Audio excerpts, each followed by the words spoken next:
ஒரு மகிழ்ச்சியான செய்தி. இதயம் நலனையின் விலை லிட்டருக்கு ரூபாய் 105 குறைஞ்சிருக்கு. செப்டம்பர் 2023ல 1 லிட்டர் இதயம் நலனையின் அதிகபட்ச விலை ரூபாய் 503. ஆனா இப்ப 1 லிட்டர் இதயம் நலனையின் விலை ரூபாய் 398 மட்டும்தான் தமிழ்நாட்டுல.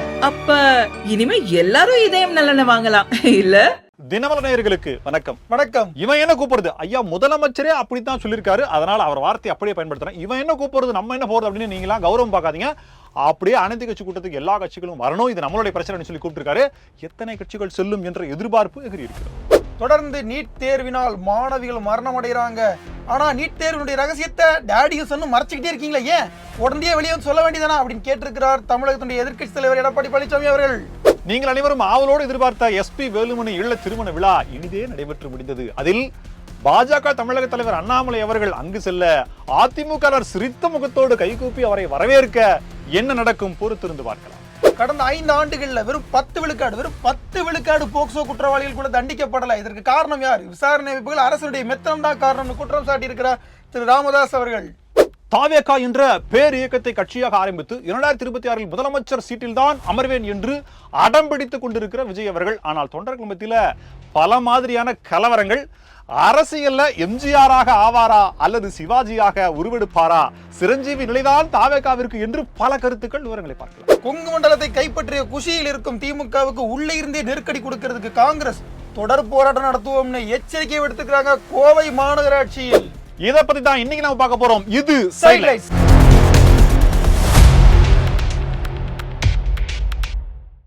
மார்ச் 5ஆம் தேதி புளி சாதம், தயிர் சாதம், தேங்காய் சாதம், தக்காளி சாதம் இந்த மாதிரி எதுவுமே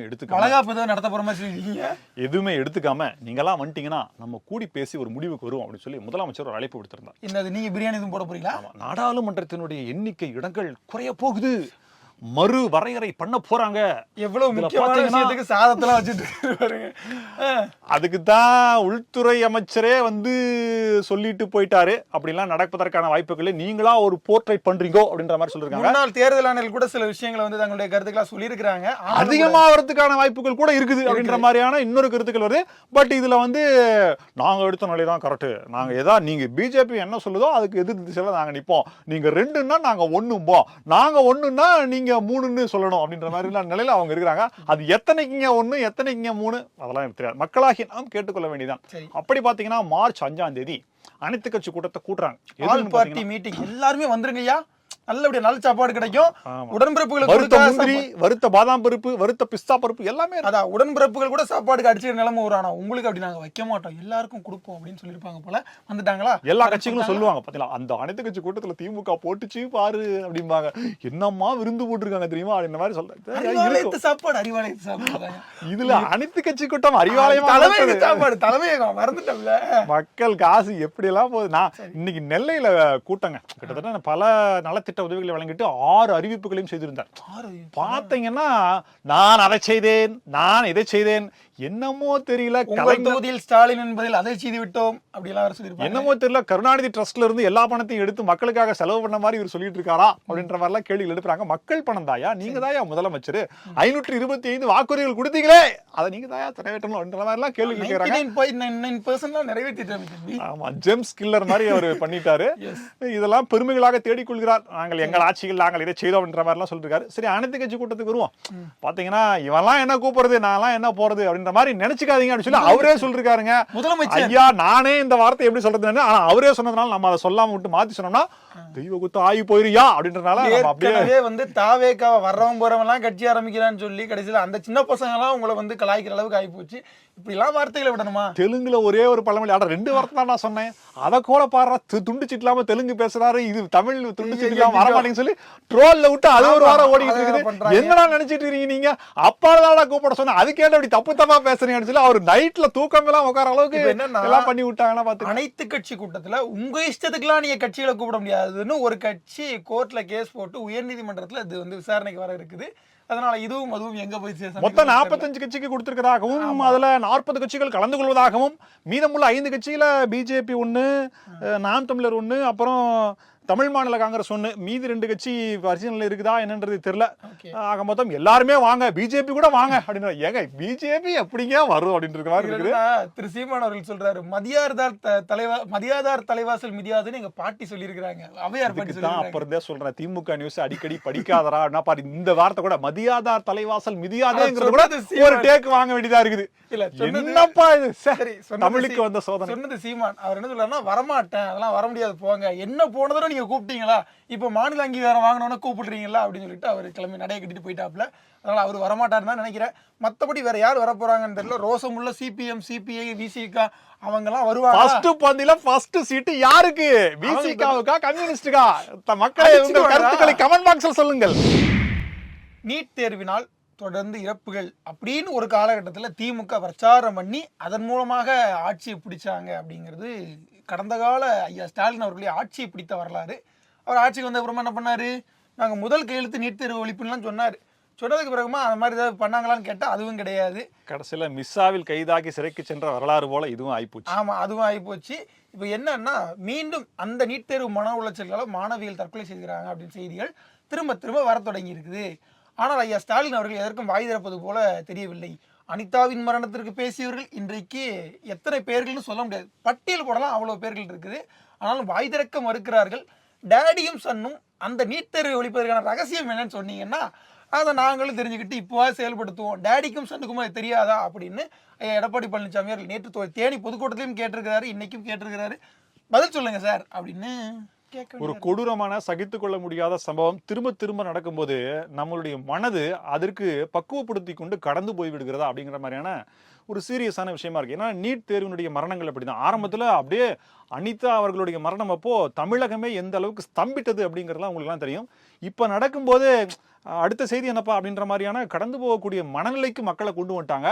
இது ஆட்சியாளர்களுக்கு கொடுக்கப்பட்ட வாக்குறுதிக்கு அவங்களுக்கு ஒரு சாதகமானதாக பார்க்கப்படும். அதுல எடப்பாடி பழனிசாமி என்ன கேட்கிறாருன்னா, நீங்க ஏன் பொய் வாக்குறுதியை கொடுத்தீங்க, பொய் வாக்குறுதியை கொடுத்ததுனாலதான் இவ்வளவு மரணங்கள், உண்மையாகவே நீட் தேர்வு ஒண்ணும் பண்ண முடியாது அப்படின்னு நீங்க சொல்லியிருந்தீங்கன்னா கூட இவ்வளவு சிக்கல் வந்திருக்காது அப்படின்ற மாதிரி அவர் இடத்த இன்னமுமே அதைத்தானே சொல்லிட்டு இருக்காங்க. நீங்க இவ்வளவு கொடுத்து இவ்வளவு பட்டவர்த்தனமா வெளியில தெரியுது, இன்னமும் கூட இன்னும் நாங்க நீட் தேர்வு அது மத்திய அரசு ஒழிக்கல, மத்திய அரசு பண்ணல அப்படின்ற மாதிரி தான் விஷயங்கள் இருக்கு. மீண்டும் அதை சொல்லி சொல்லி மக்கள்கிட்ட லாபம் பாக்குறீங்களே தவிர்த்து மக்களுடைய இழப்பை ஏன் கவனத்தில் தயவு செய்து மாணவர்களே, என்ன நடக்கிறது அரசியல்ல, எப்படிப்பட்டவர்கள் என்ன மாதிரியான வாக்குறுதிகள் கொடுக்கிறார்கள், இதற்கான உரிமை அதிகாரம் யாரிடம் இருக்கிறது, யாருடைய தீர்ப்பு இறுதியானது, தயவு செய்து உணர்ந்து கொள்ளுங்கள். கொங்கு மண்டலத்தின் மன்னன் ஐயா எஸ்பி வேலுமணி இல்லத்தில் உங்களை அன்போடு வரவேற்கிறோம் அப்படின்னு ஒரு பேனர். எடப்பாடி பழனிசாமி ஐயா போனாரா? அப்படியே பெருந்துறையில இருந்து நீங்க அப்படியே உள்ள அப்படியே என்ட்ரா மாதிரி, பெருந்துறை அவினாஷ்லாம் தாண்டி கோயம்புத்தூர்ல அப்படியே என்ட்ரா போது பெரிய பேனர். அங்க இருந்து பாத்தீங்கன்னா அப்படியே போகுதுங்க. கொங்கின் முடிசூடா மன்னர் ஐயா எஸ்பி வேலுமணி அவர்கள் பொள்ளாச்சி மகாலிங்கத்துக்கு வரப்பா அவர் தான் அவங்கள அப்படிப்பட்ட தன்னுடைய மகனுக்கான அந்த திருமணத்தை நடத்தி முடித்திருக்கிறார். அந்த திருமணத்துல பாஜகவினுடைய தமிழக தலைவர் அண்ணாமலை அவர்கள் கலந்து கொண்டிருக்கிறார். அப்படி அவர் சென்ற போது அவரை வரவேற்றது பாத்தீங்கன்னா எஸ்பி வேலுமணணி ஐயா அதிமுக எடப்பாடி பழனிசாமி ஐயா போனாரான்றத சொல்றதை விட்டுவிட்டு நீங்க என்ன அவர் போனா என்ன வந்தா என்ன, இருடல் ஆட்சி அதிகாரத்துல சேலம் எடப்பாடியில இருந்து கோயம்புத்தூருக்கு எவ்வளவு தூரம், ஈச்சனாரி கல்யாண மண்டலம் நடந்துச்சு, அதெல்லாம் இப்ப மேட்ரு கிடையாது. போன அண்ணாமலை அவர்களுக்கு வரவேற்பு அப்படிங்கறதான் பாக்கணும். நீங்க அது யாரு கொடுத்தாங்க, அந்த சீர் கேர்ள்ஸ் யார், இது வேறயா? ஐயா அப்படிலாம் இல்ல, அதிமுகவினுடைய முன்னாள் அமைச்சர்கள்லாம் ஐயா வாங்க, நல்லா இருக்கீங்களா, எப்படி இருக்கீங்க, எப்படி வந்தீங்க, பயணமெல்லாம் சிறப்பா இருந்துச்சு, சாப்பிட்டுட்டு தான் போகணும், நீங்க தான் தலைவர், அப்படி சாப்பிட்டுட்டு தான் போகணும், ஐயா இன்னும் கொஞ்சம் லட்டு சாப்பிடுறீங்களா, ஐயா இன்னும் கொஞ்சம் சட்னி போட்டுக்கிறீங்களா அப்படின்ற மாதிரி, சாம்பார் ஊத்த ரசம் ஊத்தன்ற மாதிரி தடலடி உபசரணங்கள், அப்படியே மரியாதையான வணக்கம். அமித்ஷா ஐயா கிட்ட பத்தி நல்லபடியா சொல்லுங்க அப்படின்னு. ஈசா யோகா மையத்துல மகா சிவராத்திரி கொண்டாட்டத்துல அந்த இரவுல அமித்ஷா அவர்கள் கலந்து கொண்ட போது அப்போதும் சந்தித்து இருக்கிறார் எஸ்பி வேலுமணி அவர்கள். இப்ப என்னன்னா, இப்போ அதிமுக நடைபெறக்கூடிய பிரளயத்துக்கு யார் காரணம்? தமிழிசை சவுந்தரராஜன் அவர்கள் கிடையாது. எஸ்பி வேலுமணி தான் காரணம். அவர் தானே டெல்லி போகும்போது நம்மளுடைய முன்னாள் அமைச்சர் ஐயாவை கூட்டிட்டு போனார். அவர் யாருன்றது உங்களுக்கே தெரியும். ஆமா, இப்ப அதுக்கு பிறகுதான் செங்கோட்டையன் பிரச்சனை, அது பக்கம் Sengottaiyan wave length, Sengottaiyan tsunami ஒண்ணு உருவாகி அதிமுக ஓடிக்கொண்டிருக்குது. அப்படி இருக்கும்போது இப்ப எல்லா அமைச்சர்களும் இவங்களுக்கு வணக்க வச்சிருக்காங்களே, இதுக்கு எடப்பாடி பழனிசாமி கோவப்படுவாரா அப்படின்ற மாதிரி கேள்வி கேட்டு, இந்த திருமணத்துக்கு தமிழிசை சவுந்தரராஜன் அவர்களும் அண்ணாமலையும் போய் சிறப்பித்து வந்தால் விழாவை நீ சிறப்பிக்கிறாயா, உன் விழா எழுப்பி நான் சிறப்பிக்கிறேன், கட்சிகள் ஏதாவது பிரச்சனை வராதா? எல்லாரையும் திட்டுறாருல, எல்லாரையும் நீ அண்ணன் தண்ணி புழங்க கூடாது, அவனுக்கு இவன் சொந்தக்காரன், நீ அண்ணன் தண்ணி புழக்கூடாது, அவனுக்கு தெரிஞ்சவனா, நீ அவனை பார்த்தியா, நீ அண்ணன் தண்ணி புழக்கூடாது, ஊரையே ஒதுக்கி வைக்கிற எடப்பாடி கே பழனிசாமி அவர்கள் பாஜகவோடு எப்போதும் தொடர்பிலேயே இருக்கக்கூடிய, நட்பிலேயே இருக்கக்கூடிய, மிகவும் நெருக்கமாக இருக்கக்கூடிய அண்ணன் எஸ்பி வேலுமணி அவர்கள் மீது கண்ணிலே பட மாட்டேங்கிறாரு. அதாவது சசிகலாவோடு தொடர்புடைய இருந்ததுக்காக கோவையை மையமாக கொண்ட ராவணனை ஒதுக்கி வைத்தவர் தான் எடப்பாடி பழனிசாமி அவர்கள். அவரை மிஞ்சினவர் தான் எஸ்பி வேலுமணி. ஆனா இப்ப அவரே அண்ணாமலை கிட்ட போறாருன்னா, ஐயா எடப்பாடி பழனிசாமி ஒரு முக்கியமான முடிவு எடுக்க போகிறார். என்ன பண்றது, எங்கையே எனக்கு துரோகம் பண்ணுதே, இந்த கையை வெட்டவா முடியும் அப்படின்ற ஒரு இரு தலை கொள்ளியாக இருக்கிறாரா இபிஎஸ். இருந்தாலும் விழா சிறப்பாக முடிந்தது.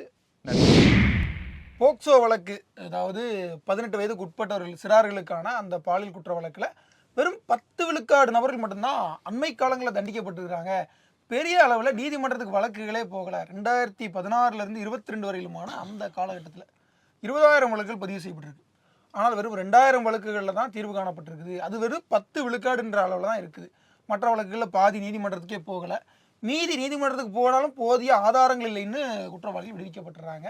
இந்த கொடுமையை பார்த்து ஏங்க இதற்கு சரியான நடவடிக்கை எடுக்காத ஒரு அரசா என்று கேள்வி எழுப்பியிருக்கிறார். அப்பா அப்பா அப்பா அப்பா இந்த ஒரு வரிதான் சரஸ்வதி சமத்துல அந்த சரஸ்வதி வந்து நாக்குல எழுதுன மாதிரி பேசிட்டு இருக்க. அம்மா அப்பா, தமிழ்நாட்டிலேயே இந்த அப்பா தாங்க இப்ப எல்லாரும் தேடிட்டு இருக்காங்க. எந்த பிரச்சனை வந்தாலும் எங்க அப்பா கிட்ட கேட்டியா அப்படின்னு தான் முதல் கேள்வியே கேக்குறாங்க. அப்பா இந்த குழந்தைகளின் பாலியல் வன்முறை வழக்குகளுக்கு என்ன பதில் சொல்ல போறாரு அப்படிங்கிறது தான் முதல் கேள்வியா இருக்கு. அப்பா பதில் சொல்லுவீங்களாப்பா? குழந்தைகள் என்னை அப்படி பாக்குறாங்க, மாணவர்களுக்கு நான் அதை செஞ்சிருக்கேன்னு சொல்லி நெல்லை கூட்டத்துல இன்னைக்கு அதான் பேசியிருந்தார் இல்லையா. இந்த புள்ளி விவரத்துக்கான பதிலையோ அல்லது இதில் இருக்கக்கூடிய சீரியஸ்னஸையோ முதலமைச்சர் அவர்கள் உணர்வார்கள் அப்படின்ற கேள்விதான் மக்கள் மனதில் இருக்கு. முதல்ல என்னங்க ஒரு மனுஷனுக்கு வேணும்? ஒரு நாட்டில் இருக்கக்கூடிய பிரஜைக்கு அடிப்படையா ஃபர்ஸ்ட் தேவை என்ன? பாதுகாப்பு. பாதுகாப்புக்கு அப்புறம் தான் சோறு. நீ உயிரோடு இருக்கிறதுக்கே அச்சமா இருக்குது, உனக்கான பாதுகாப்பே இல்லை அப்படின்னா இது எவ்வளவு ஒரு கேவலமான ஒரு சூழ்நிலையில வாழ்ந்து கொண்டிருக்கிறோம். அதுவும் ஆசிரியர்களே அதை செய்யறாங்களே, இதை தடுப்பதற்கான முனைப்பு என்ன அரசு எடுத்தது? இதுவரை எடுத்த நடவடிக்கை இரும்பு கரம் எங்க போச்சு, துரு பிடிச்சிருச்சா அப்படின்ற கேள்விகள்லாம் முன்வைக்கிறாங்க. இடைக்கு போட்டாங்கன்னு தெரியல, என்ன ஒரே கேள்வியா இருக்கு. பார்ப்போம். 2026 முதலமைச்சராக அமர இருக்கும் தாவேகாவினுடைய தலைவர் வருங்கால முதலமைச்சர் விஜய் அவர்கள். நான் ஆரம்பத்துல எதுக்கு இதை சொல்றேன்னா, அடுத்து உண்மையை சொல்ல போறேன், அதனால தாவேகா நிர்வாகிகள் சந்தோஷப்படட்டுமே அப்படின்றது. 2016 அன்புமணி இப்படிதான் கனவு கண்டாரு. ஐயா நீங்க கனவு காணுங்க, இல்ல மல்லாக்கப்படுத்து என்ன பண்ணுங்க, அதை பத்தி எல்லாம் ஒண்ணும் தப்பு இல்ல.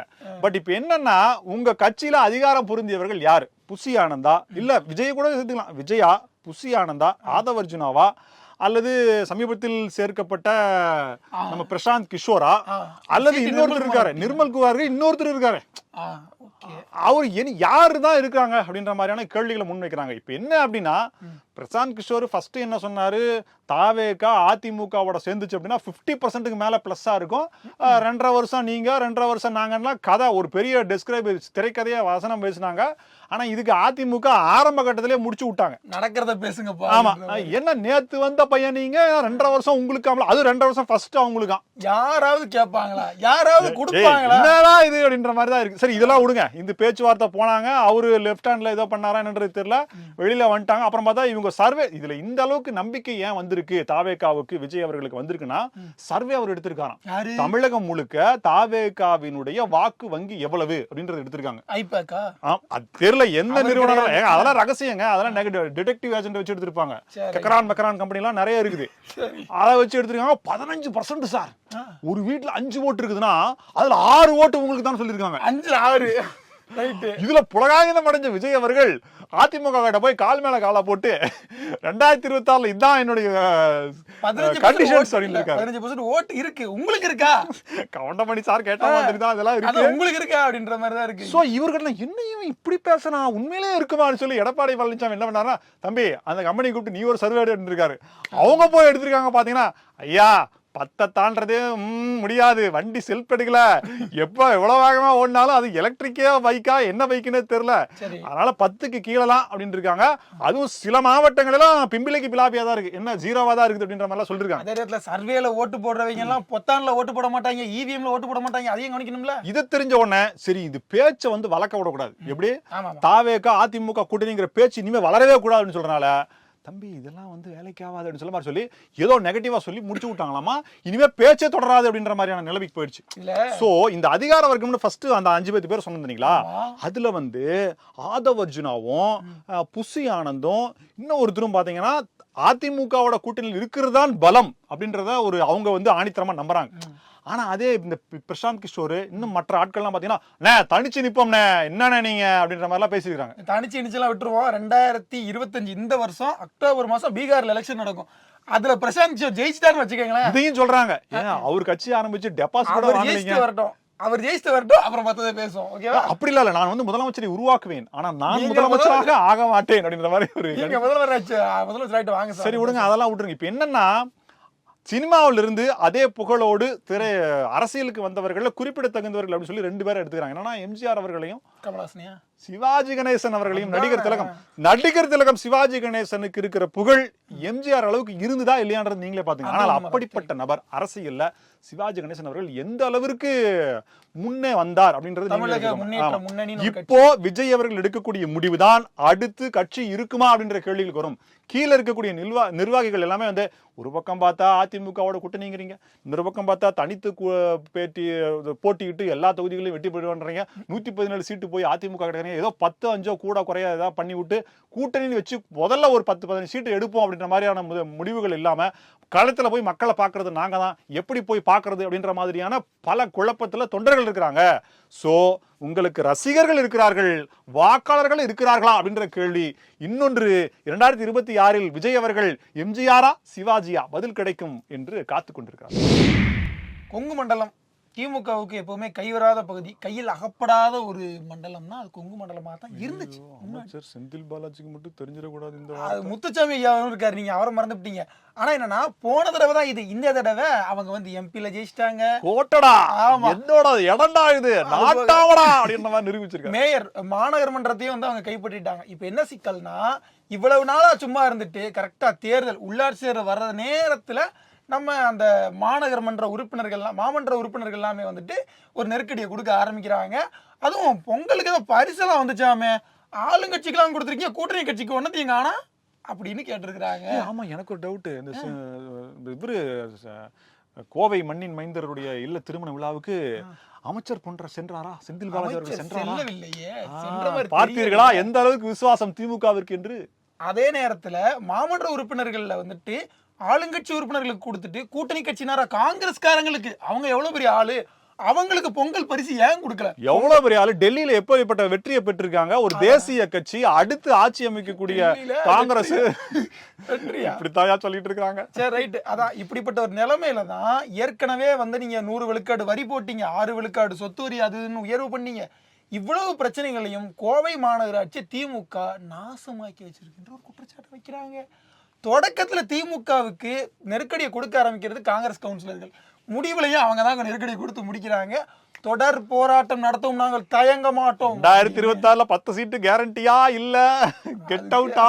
200க்கு 200ங்கிறாங்க. கோவை மாமன்றத்தை விட்டு விட்டால், கோவை மேயரை விட்டு விட்டால் அதெல்லாம் வாய்ப்பே இல்லை சார் அப்படிங்கிறது தான் ரிசல்ட்டாக இருக்கும் போல.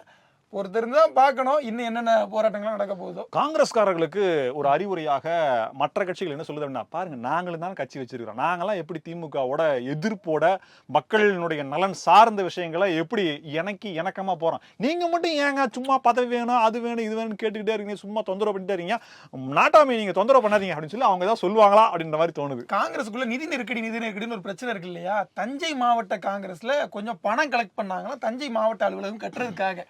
ஆனா அந்த பணம் திடீர்னு அது பாருங்க கட்டடம் கட்டுற அளவுக்கு மட்டும்தான் பணம் சேர்ந்திருக்கான், லீக்கேஜுக்கான பணம் இன்னும் வரலையாம். அதனால அந்த பணமும் காணாம போயிருச்சு. அதனால அந்த பணத்தை தேடிட்டு சோ இருக்காங்க. லீக்கேஜுக்கான பணம் வந்துச்சு, கட்டடம் கட்டுறதுக்கான பணத்தை பார்த்துட்டு இருக்காங்க இப்போ. அதனால ரொம்ப காங்கிரஸ் வந்து சிறப்பான நிதி ஆளுகையோட போயிட்டு இருக்கு. அதனால நீங்க வந்து அந்த கட்சியை வந்து ரொம்ப சூப்பரா புரிஞ்சுக்கணும். இதே போல பல புதிய தகவல்களோட மீண்டும் உங்களை சந்திக்கிறோம். இது சைட்லைட்ஸ். நன்றி.